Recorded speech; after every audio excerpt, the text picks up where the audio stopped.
अस्सलाम वालेकुम दोस्तों। और GD&T के चौथे लेक्चर में आपको खुशामदीद। आज हम कुछ ज़रूरी सिंबल्स और डिफिनीशंस को देखेंगे। GD&T के basic rules, definitions and symbols ये सब ASME Y 14.5 चैप्टर 1 में कवर्ड हैं। डिटेल के लिए चैप्टर 1 को विज़िट किया जा सकता है। हम सिर्फ बेसिक अंडरस्टैंडिंग के लिए कुछ इम्पोर्टेंट टर्म्स एंड डेफिनेशन को स्टडी करेंगे। सबसे पहले बेसिक थीम को समझना ज़रूरी है। सबसे बेसिक कंट्रोल साइज़ का होता है, जो कि आप प्लस माइनस की शक्ल में देखते हैं, जैसा कि डायमीटर, थिकनेस, लेंथ, विड्थ वगैरह वगैरह। साइजेस को रिफाइन करने के लिए हम फॉर्म टॉलरेंसेस को यूज़ करते हैं, जो कि शेप कंट्रोल या आउटलाइन कंट्रोल या आप कह सकते हैं। साइज़ की रिफाइनमेंट के लिए फॉर्म टॉलरेंसेस यूज़ होती हैं। ये लेवल 1 कंट्रोल है और इसके ऊपर लेवल 2 कंट्रोल हैं, जो फॉर्म को किसी डेटम के रेफरेंस से कंट्रोल करते हैं। उसको हम ओरिएंटेशन टॉलरेंसेस कहते हैं। और उनके ऊपर लेवल 3 कंट्रोल्स हैं, जिनको हम लोकेशन टॉलरेंसेस कहते हैं। ये एक बेसिक थीम है GD&T का। ये आगे चल के हमें कुछ कॉन्सेप्ट्स को समझने के लिए बहुत असिस्ट करेगा।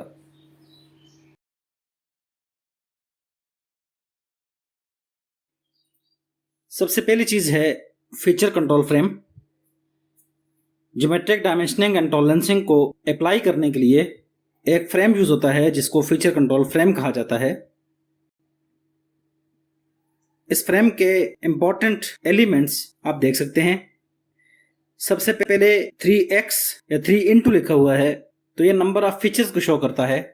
फॉर एग्जाम्पल 4 होल हैं, तो हमें 4 दफ़ा ये फ्रेम लगाने की ज़रूरत नहीं है। आप 4 इंटू करके इस फ्रेम को अप्लाई करेंगे तो चारों होल्स के ऊपर अप्लाई हो जाएगा। उसके बाद पहला कंपार्टमेंट सिंबल के लिए है। इसमें GD&T के 14 सिंबल में से कोई एक सिंबल आपको यहाँ नजर आएगा।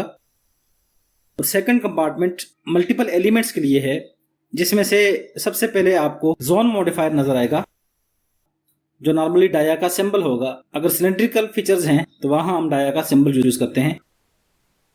उसके बाद अलाउएबल टॉलरेंस की वैल्यू लिखी जाती है।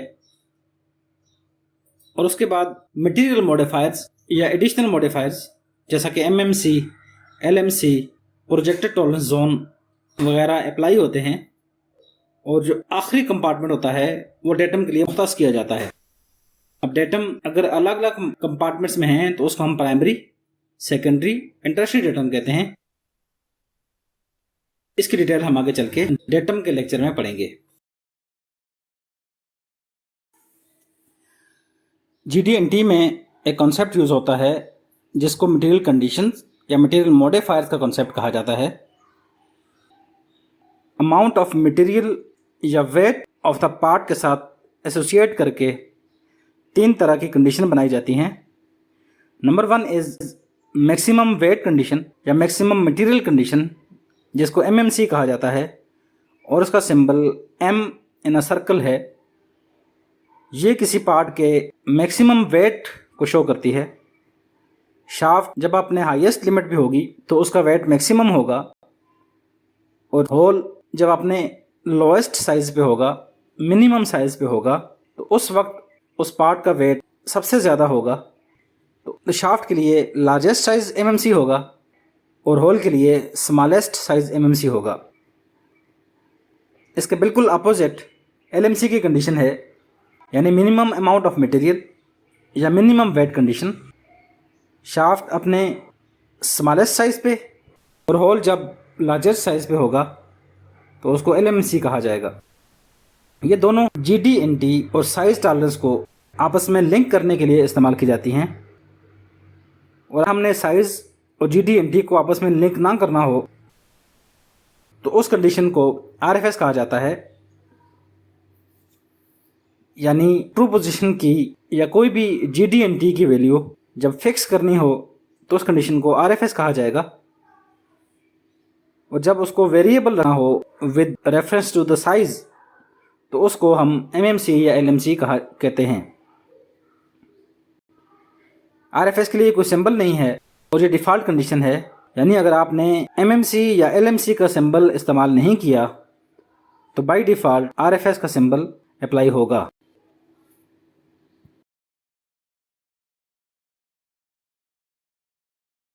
GD&T में कुछ रूल्स हैं, जिनमें से रूल 1 सबसे मशहूर है। रूल 1 को टेलर प्रिंसिपल या गेजिंग प्रिंसिपल या एनवेलप रिक्वायरमेंट भी कहा जाता है। ये रूल साइज की लिमिट्स को डिफाइन करता है और साइज लिमिट्स के साथ GD&T को एसोसिएट कर देता है।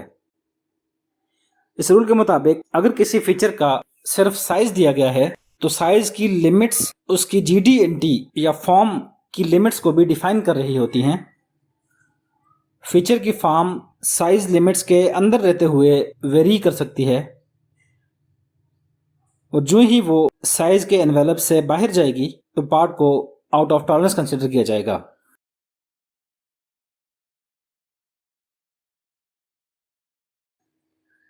मिसाल के तौर पे एक डाया है जिसकी लिमिट्स 3 +0 एंड -1 दी गई हैं,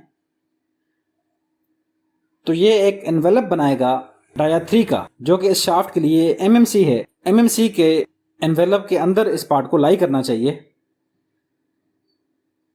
इस पार्ट के लिए एज अ गेज इस्तेमाल होगा एनवेलप। अगर पार्ट बेंड होके या टेपर होके इस एनवेलप में से पास हो जाए तो it is a good part, और अगर इस एनवेलप में से पार्ट पास नहीं हो रहा तो पार्ट इज रिजेक्टेड। रूल 1 की एक और एग्जांपल देख लेते हैं। एक शाफ्ट है जिसका साइज 870 to 874 है और इसके करस्पॉन्डिंग होल का साइज 875 to 880 है। अगर इन दोनों पार्ट्स को वेरीफाई करना हो तो हम एक सिंपल सी गेज डिज़ाइन कर लेते हैं। हम मैक्सिमम मटेरियल कंडीशन का एनवेलप बना लेते हैं और इस एनवेलप को एज अ गेज इस्तेमाल करते हैं।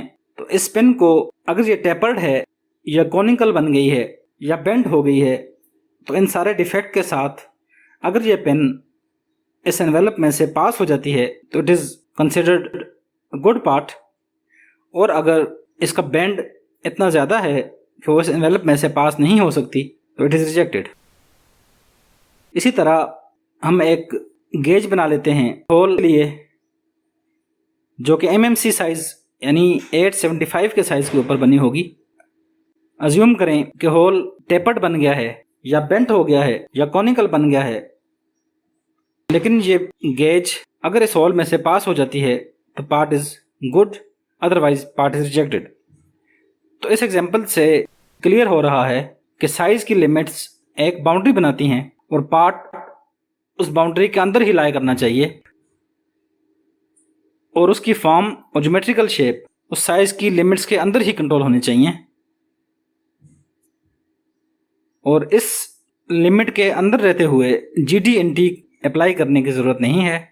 हाँ, अगर आपने इसको रिफाइन कर, फॉर एग्जांपल यहाँ इस केस में साइज लिमिट्स 4000 की हैं और अगर हमें GD&T 1000 में चाहिए तो फिर हम इसके ऊपर फॉर्म की लिमिट अप्लाई करेंगे, और अगर हमें GD&T की लिमिट्स 4000 या इससे ज़्यादा रिक्वायर्ड हों तो उस केस में हमें GD&T अप्लाई करने की ज़रूरत नहीं है, क्योंकि साइज टॉलरेंस GD&T को भी कंट्रोल करती है। इसको रूल 1 कहा जाता है।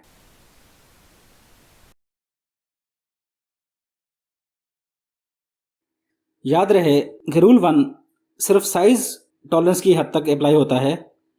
जहां लोकेशन या ओरिएंटेशन या किसी किस्म का भी रिलेशनशिप इन्वॉल्व हो जाए तो वहां रूल 1 काम नहीं करेगा।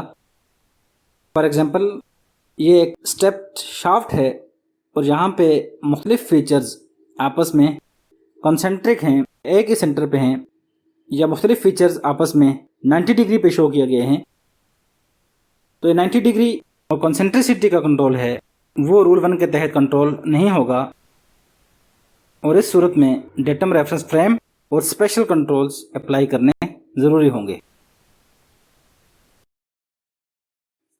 ये वही पार्ट है और इसको स्पेशल कंट्रोल्स यानी परपेंडिकुलरिटी और पोजीशन अप्लाई करके अच्छे तरीके से कंट्रोल किया जा सकता है। ये कंट्रोल और इनकी टॉलरेंसेस कैसे डिफाइन की गई हैं, ये हम आगे चल के डिटेल से देखेंगे।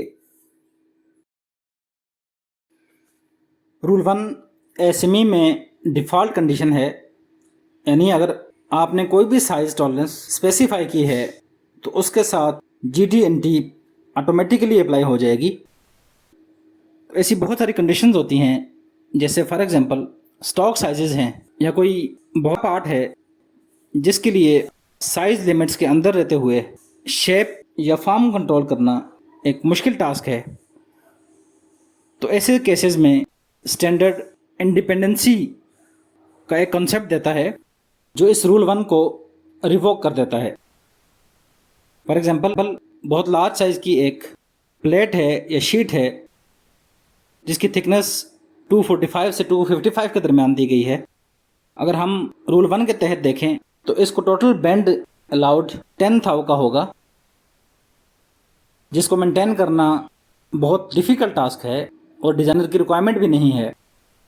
तो इस कंडीशन को रिवोक करने के लिए हम आई का सिंबल यूज़ करते हैं, और आप देख सकते हैं कि इस आई के सिंबल की वजह से अलाउएबल बेंड की वैल्यू आउट ऑफ टॉलरेंस चली गई है, लेकिन पार्ट अगर साइज में ठीक है तो it is considered a good part.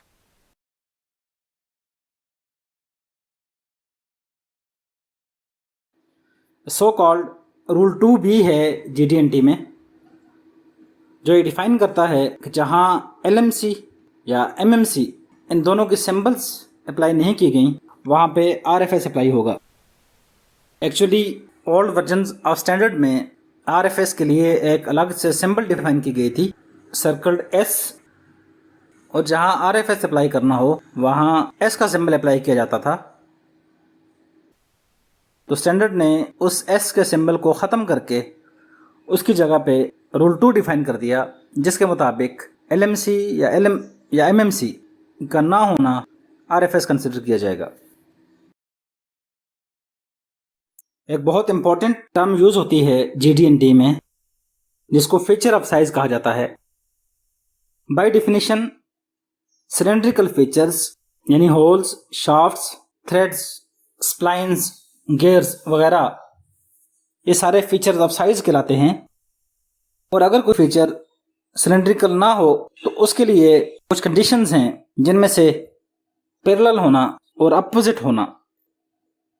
जहाँ किसी सरफेस के पैरेलल या अपोजिट कोई सरफेस मौजूद ना हो तो उसको हम फीचर ऑफ साइज नहीं कहते, और जहाँ किसी सरफेस के पैरेलल एंड अपोजिट कोई दूसरी सरफेस मौजूद हो तो उसको हम फीचर ऑफ साइज कहते हैं। आसानी के लिए जिन फीचर्स को वर्नियर की मदद से चेक किया जा सकता है या मेजर किया जा सकता है वो फीचर ऑफ साइज कहलाते हैं, और जिनको वर्नियर की मदद से मेजर नहीं किया जा सकता उनको नॉन फीचर ऑफ साइज कहा जाता है।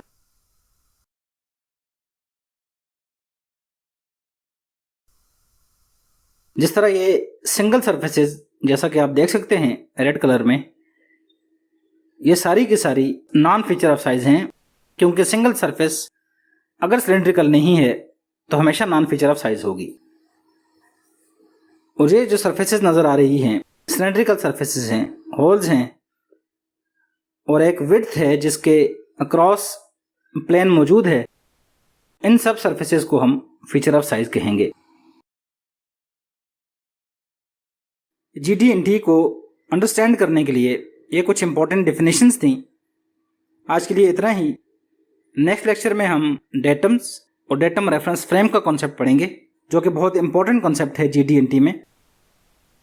और SME Y14.5 चैप्टर 4 डेटम और डेटम रेफरेंस फ्रेम के कॉन्सेप्ट को डील करता है, और ये चैप्टर स्टैंडर्ड का ऑलमोस्ट 50% कवर करता है।